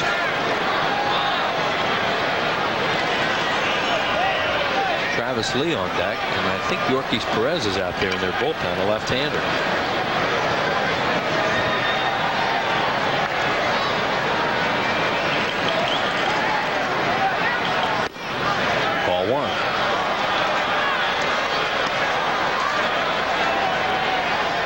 There's Yorkis. Got into the game the other night. Former Phil. A couple of them here today. Brock, Perez.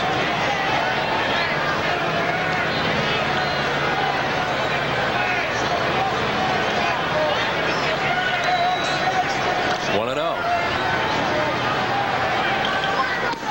2-0.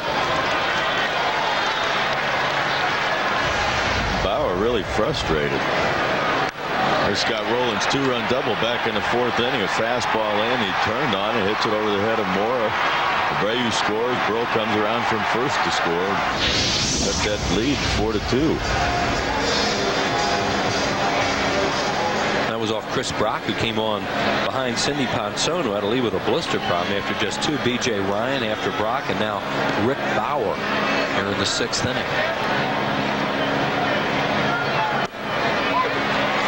That one over, 2-1. He's been trying to paint that outside corner, and he finally gets one.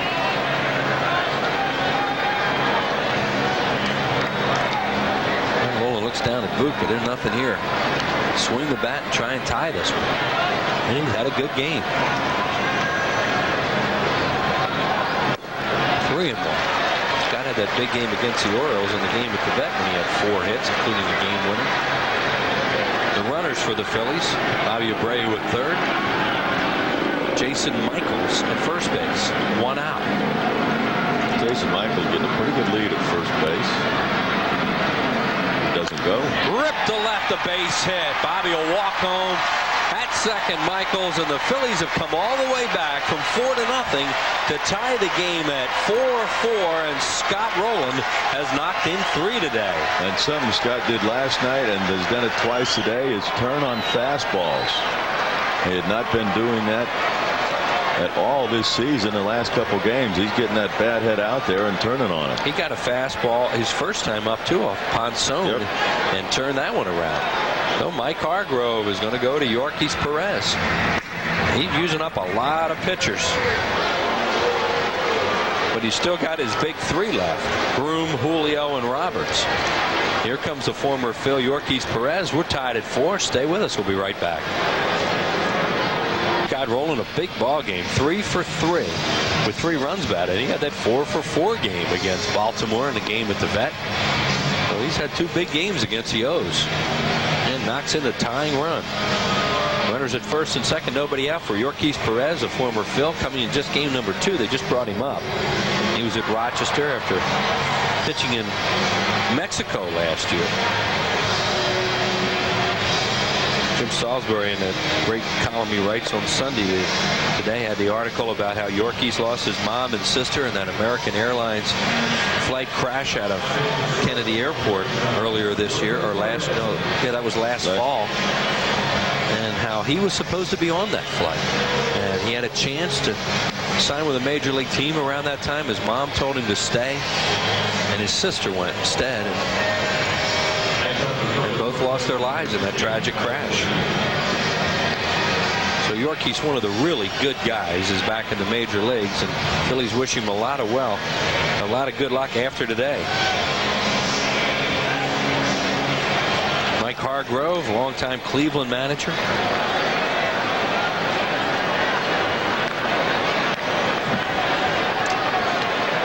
And Yorkies will face Travis Lee with Mike Lieberthal on deck, and I think Willis Roberts is up out there, so this could just be a one-batter appearance. He's going to go through the whole pen today, looks like. Travis pops it up foul, out of play, way up in the air towards the upper deck and into the upper deck. Three-level stadium here at Oriole Park at Camden Yards. There's the lineup card. See the Phillies with Michaels gone now, and over on the other side they haven't scratched Perez yet, and then they have Buddy, Groom, Roberts, and Julio. Popped him up. Infield fly. Bordick. 2 outs. See if Hargrove comes out. As Perez gets the left-handed hitter out. Mike Lieberthal 1 for 2, the batter. Looks like he's going to stay with Perez and doesn't want to go through the pen that early. Still have Roberts, Julio, and Groom for late, and that's their strength, and they're in a tie game at home. At least at this point.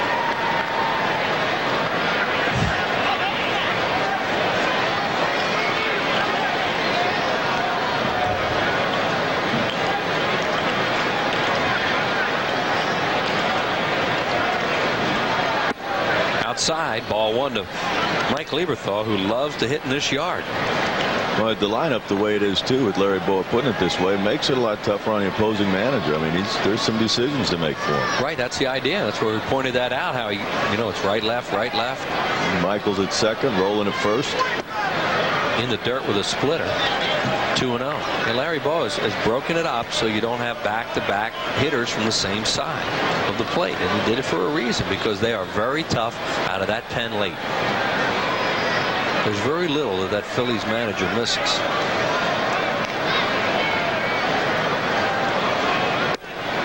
Strike from the inside corner. 2-1. Look at how good he is here, Andy. Look at that. 472 with 5 bombs. He should have another RBI. Yep. But that play at the plate was called incorrectly.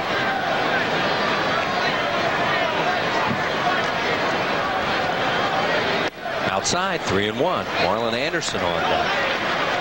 Another left-handed hitter. And Lieberthal has to be careful here. He knows how Yorkies likes to throw that split to the right-handed batters, and he might be pitching around him even though there isn't a base open. There's Willis Roberts ready.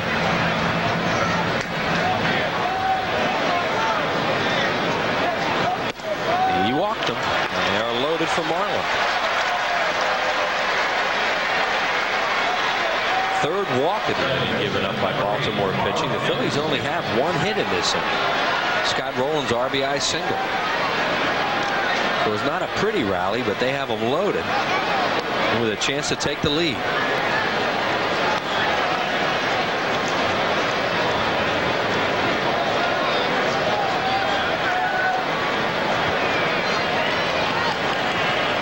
Marlon has an infield hit and struck out his last time up off the left-hander Ryan. First pitch is a fastball strike.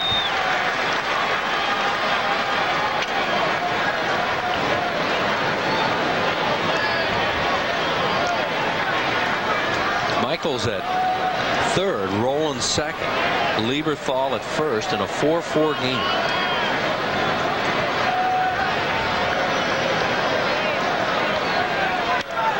And he fists that one foul over the Phillies dugout, and the guy who hadn't caught the bat might have caught that ball. He did. What a day he's having. There he is. The guy caught the bat, just caught that foul ball. If Turk Wendell was here having a bad game, he could throw his glove in the stands and he could catch a glove too. That's all that's left. Somebody get ticked off, fire a helmet. Outside, 1-2.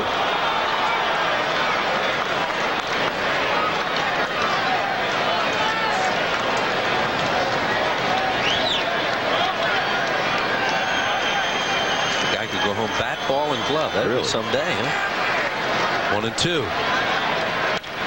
Fly ball foul out of play. Marlin just trying to protect now against Perez. Yorkies, when he was with the Phillies, used to get right-handed batters out better than left with that split. That was a good breaking ball right here. Down and away. Marlin, as you said, just trying to protect. Gets a piece of it.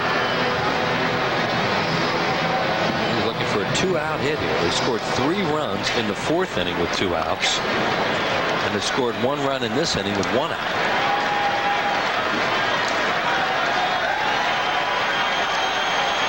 And 2 on Marlin. And he protects again and fouls it into the crowd just behind the on-deck circle. That might have been the splitter there. He had Marlin way out in front, kind of a funky swing at it. And he's not getting real good hacks at Perez. I think it was. Yeah. You see it started one way and then started to drop back the other way. 1-2. Fastball. We had a swing at that one and fouled it back. That might be the last fastball he sees. They tried to come in after everything being away. Sometimes pitchers and catchers can outsmart themselves. I mean, he's getting those defensive swings on the off-speed pitch, and look at that swing at a fastball. You wonder why would they throw it? Huh?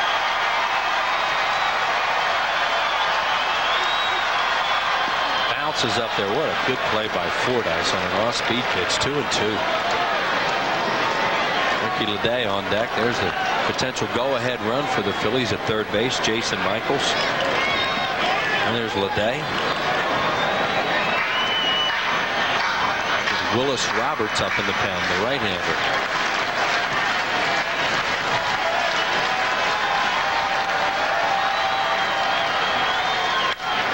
Hit hard, but Roberts kicks it.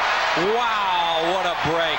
A hard one-hopper. The second baseman boots it. Phillies take a 5-4 lead on the error by Roberts. Good job by Marlin to battle there against Yorkis Perez. He finally gets something to hit hard. What a huge break. Really. 2 errors in the inning. So the Phillies still with just 1 hit. And they've scored twice to take a lead. Their first lead of the game, and Leday takes a strike. Ricky's had 3 at-bats off 3 different pitchers. Now make it 4 off 4 different pitchers. That gives you an idea of what's going on with the Orioles staff today. There's Roberts, who just made that error. Off Yorkie's glove. Coming on boarding. Throws. Save. He beat it. Phillies lead 6-4. We'll see how they scored, but that was an easy one-hopper back to Yorkis Perez, and he did not come up with it. Well, Mike Hargrove has to be going crazy down in that dugout. 2 balls that should have been caught. Should have still had a tie game. The walks have hurt him. The gloves have hurt him. I mean, it's not a tough play. It's an E1, Andy. 3rd error of the inning. And the Phillies getting all kinds of breaks in this inning. No RBI.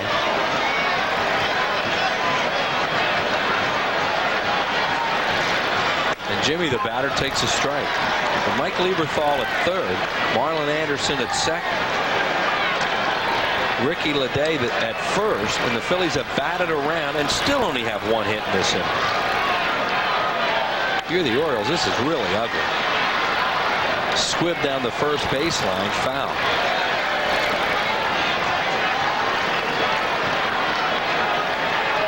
And these guys are a pretty good defensive team. Well, at the top in the American League. Well, they had an error from the catcher, the second baseman, and the pitcher in this inning. 3 errors. Grover can't do much but wonder. Bordick has 1 error all year, the shortstop. They're saying hit it to him. There it is, 3 errors, all of them in this inning. Pitch to Jimmy Rollins. Low and outside, 1-2. 3 runs in this inning will all be charged to B.J. Ryan, who continues to have his problems. Oh, wait a minute, 2 of them will be charged to him. 1 to Bauer. Oh, nice play by Fordyce.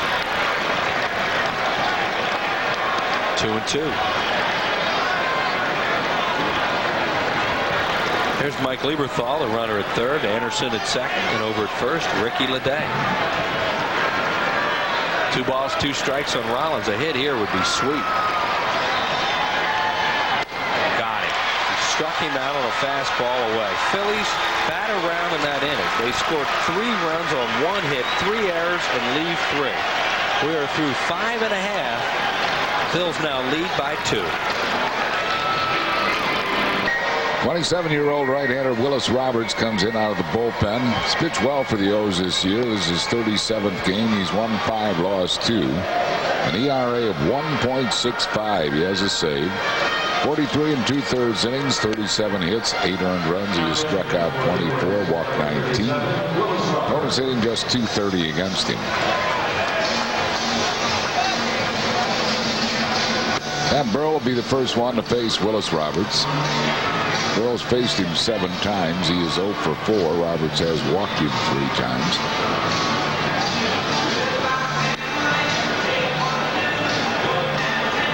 I'll celebrate the end of July 4th holiday with a Phillies game against Montreal next Sunday, a week from today at 1:35. Fans 14 and under receive free a Phillies card pack courtesy of Acme and Oreo. The Phils and the Expos next Sunday. Order your tickets by calling 215-463-1000 or online at Phillies.com. As Willis Roberts takes his warm-up throws. First 2 batters he'll be facing, the Miami connection, University of Miami's Pat Burrell and his buddy Jason Michaels.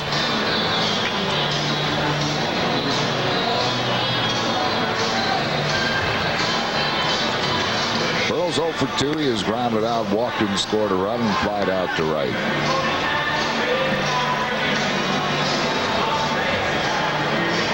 Goes with a 6-4 lead here in the 7th inning. Pat Burrell with his runners in scoring position. They have another right-handed batter on deck and Jason Michaels, so I don't think they would give him the sign to give himself up here. We'll see.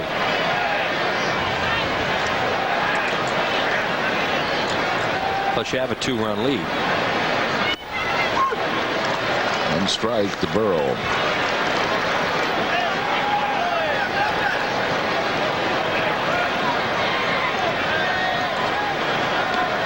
Bobby Abreu at second base.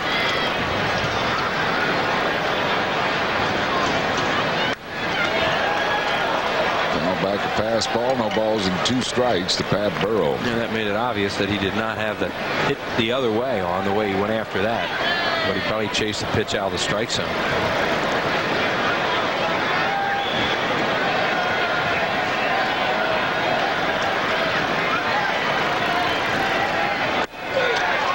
Got Burrell on 3 pitches.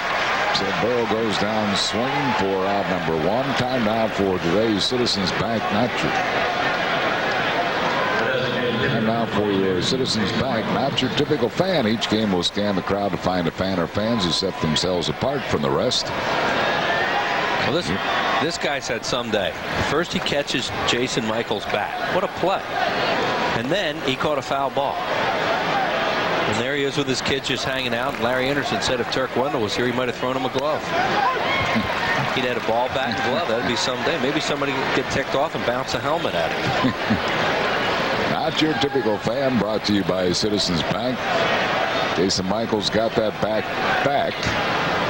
And they awarded the fan with another bat. Well, he had some pinch hit. Tremendous at bat. Yeah, it was a really good at bat. It was unbelievable the way he kept staying off those sliders and get that walk. I mean, the Phillies in that inning, they're not a team that walks a whole lot. And they put together a funky inning to take the lead. 3 runs on just 1 hit.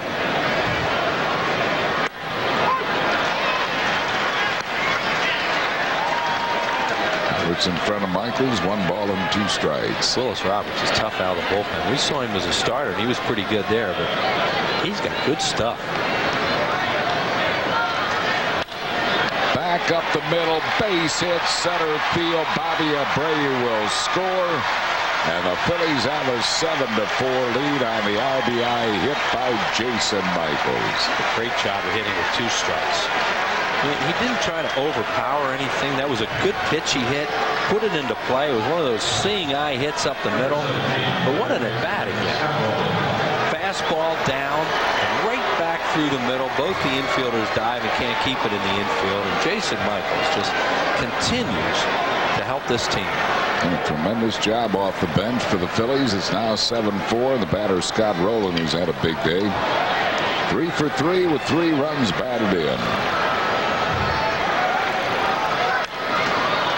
Strike to Rowland. See Jeremy Giambi in that shot coming right up to Michaels.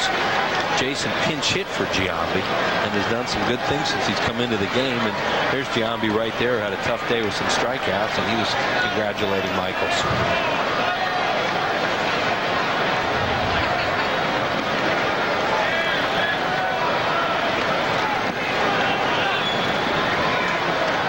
On the count to Scott Rowland. This Fordyce will sleep tonight. He has really been down in the dirt a lot today with all these different pitchers he's had to handle. 6 different pitchers. And I mean, they've been bouncing them all over the place.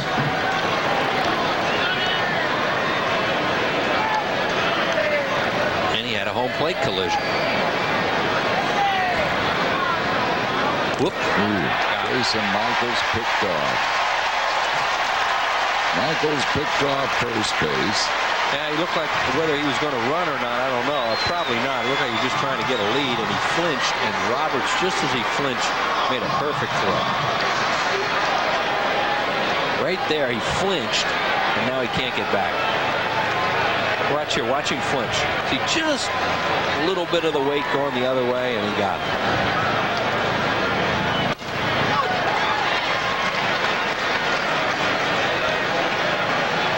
Jason Hill getting congratulations after knocking in the run.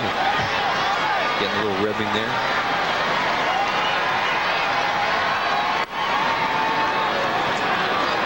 Two and 2 to Scott Rowland.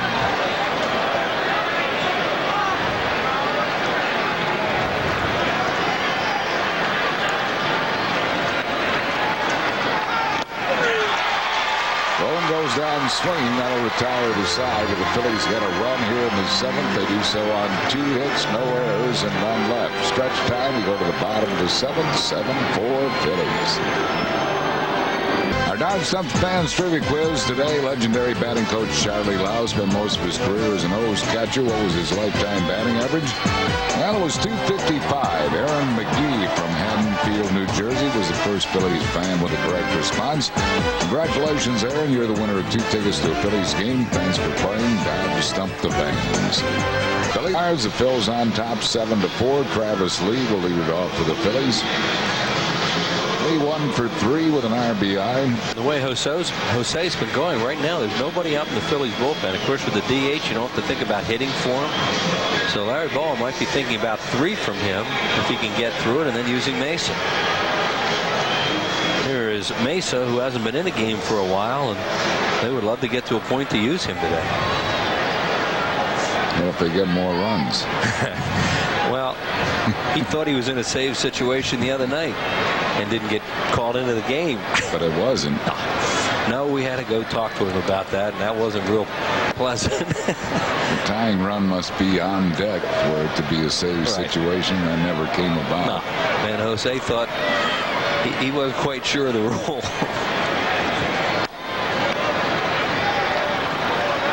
2 balls and no strikes to Travis Lee. I get a feeling Bo is going to use him today.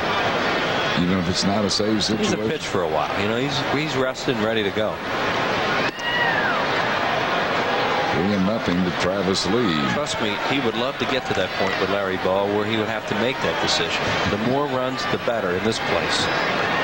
Mike Lieberthal.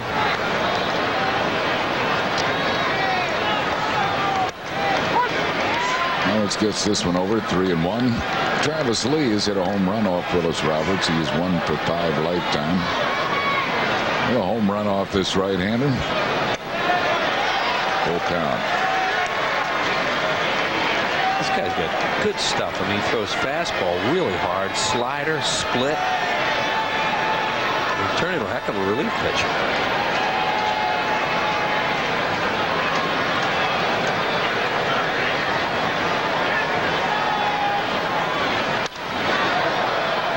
the fastball.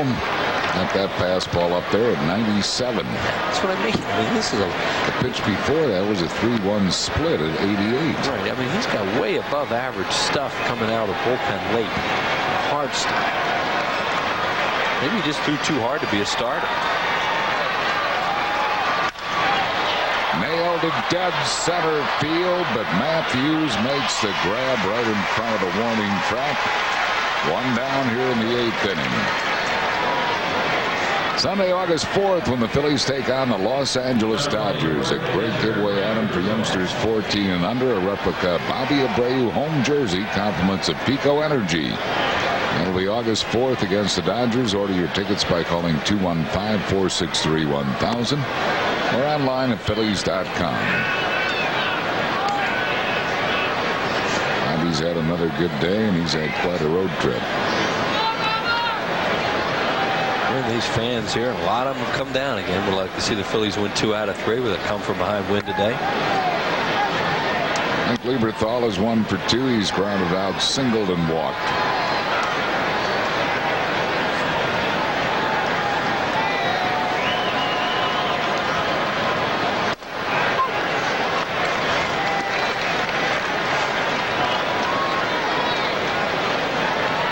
To Lieberthal.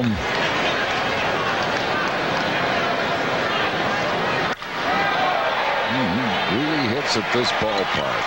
Lieberthal's going to get another one. A double for Mike Lieberthal.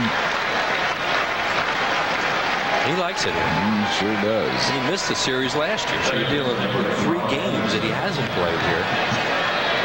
Because of the knee injury, he just smokes that fastball and hooks a double to left.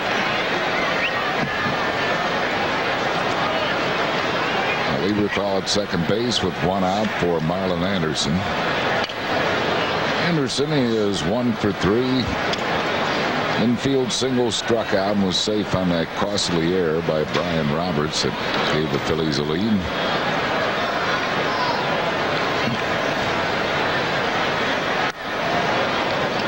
Nothing. Phillies do hit a lot of doubles. 164 now.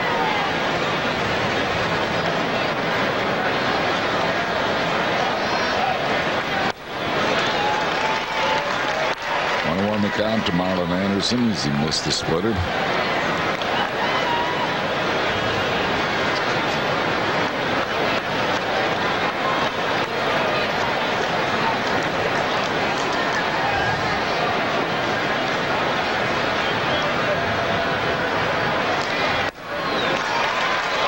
Fastball by him, 1 ball and 2 strikes. He's really pulling off right now on these splits and fastballs. And you see his head flying out of there. It's like Marlon's trying to hit the ball up with all those fans over top that scoreboard.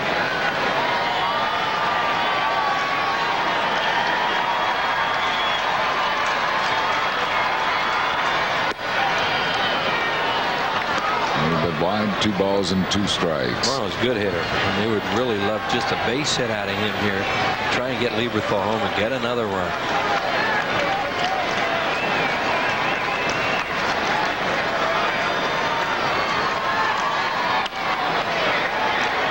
It's a foul ball.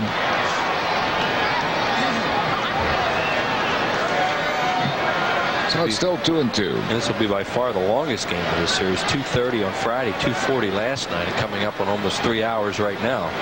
With all these walks, you know you're going to have this kind of game. There is 4:30 here in Baltimore, 4:31.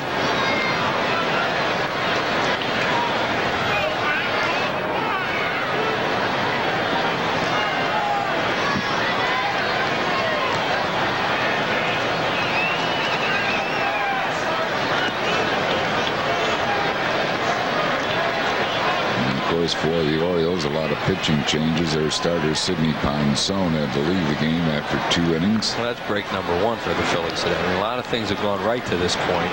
Him coming out of the game is huge after just 2.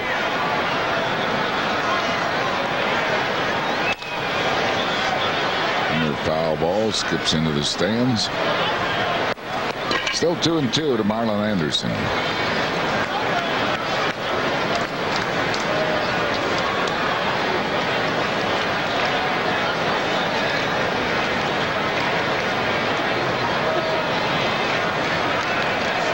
Lieberthal, the runner at second base with one out.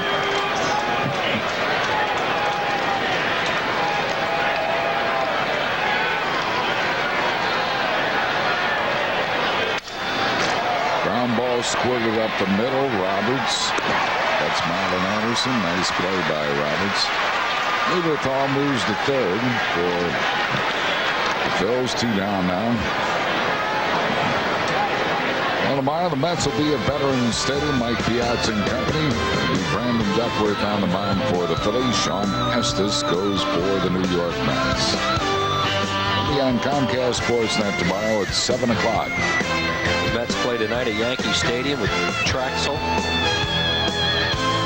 Back on UPN 57 next Saturday. Ooh, this ball gets through, and Lieberthal started, but Wisely put on the brakes. It didn't go that far. Something happened to Hirschbeck. John Hirschbeck. He may have saved the wild pitch or the run for the Orioles, but he's been hit all over the place today, and he just got hit again.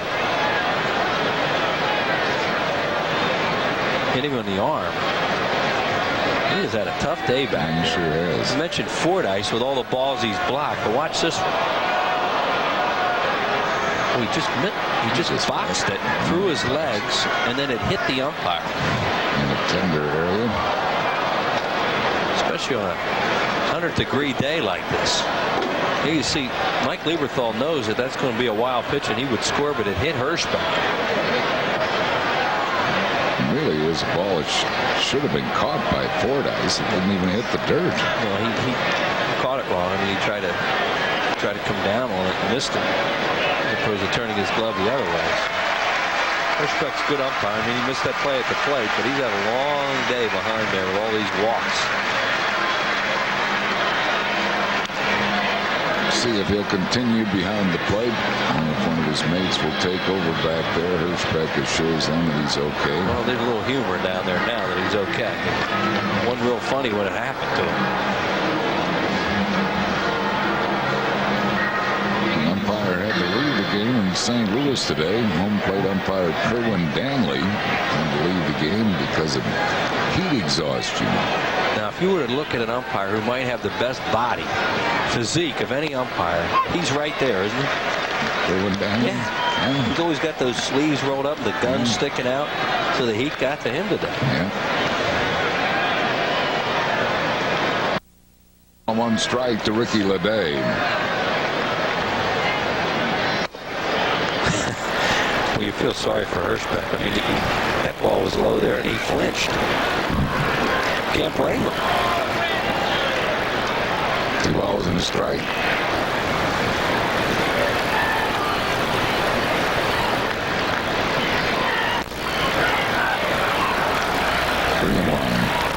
Now Roberts is upset with him. He wants to know the count. Jimmy Rollins waits on deck. Ricky Leday 0 for 4 today. Get another run home for the Phils. Now we'll take a walk. Mentioned the Yankees and the Mets play tonight at Yankee Stadium. It's Traxel and Pettit, which means the Mets will get to Philadelphia very late. Yeah. Because when Traxel pitches,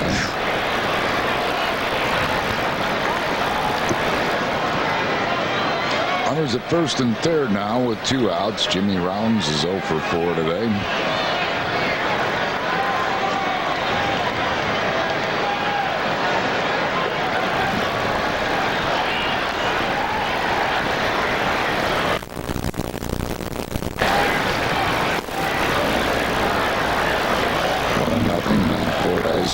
Try to settle down Roberts. Rollins is 4 for 7 lifetime against this right-hander, including a home run. That's when Willis Roberts was a starter. Last year, J. Rowe faced him.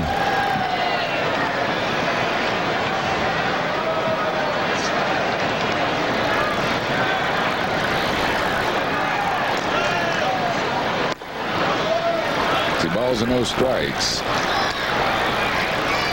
Nobody up in the bullpen. Hargrove doesn't want to use Buddy Groom, I guess, in this spot.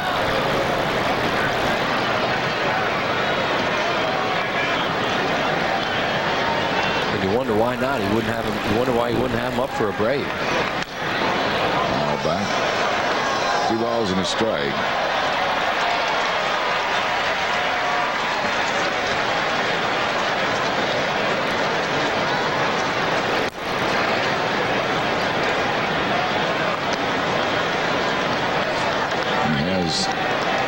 Buddy Groom and Jorge Julio left.